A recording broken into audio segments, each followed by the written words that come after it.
Hello everyone, my name is Elena Zhu and I'm a junior at Upper Arlington High School, and today I will be discussing intracellular calcium oscillation and how it promotes the migration and invasion of liposarcoma cells. So what is liposarcoma? Well, liposarcoma is a soft tissue cancer that is derived from fat tissue, and despite the fact that the 5-year survival rate for liposarcoma patients with metastasis is only around 15%, therapy to treat it really hasn't been updated for more than 30 years. But what do we know so far? Well, the first thing we know is that a factor called IWS1 has been identified to be upregulated in liposarcoma tumor cell tissue as compared to healthy fat tissue, and elevated IWS1 level has been correlated with a poor patient prognosis.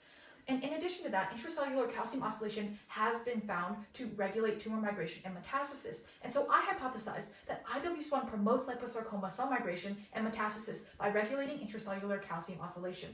So in order to test that hypothesis, I have to compare two groups of cells, parentals, which are regular liposarcoma cells, and knockouts, which are liposarcoma cells that do not have IWS1. And so then I trained an artificial intelligence program to automatically recognize both those cell groups and be able to track their migration patterns. And I developed my own program in Java and Python to be able to analyze the calcium fluctuation that is occurring. So for the following video, high level of cell fluorescence indicates a high level of calcium within the cell.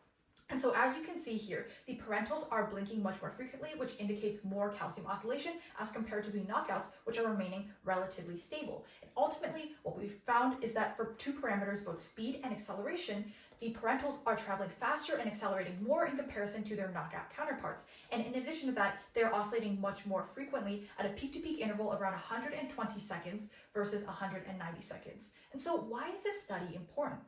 Well, to my knowledge, this study is the first one of its kind that is comparing IWS1 and linking it to calcium oscillation. And in addition, it is bringing us a step further towards finding a therapeutic target to treat liposarcoma and find a cure.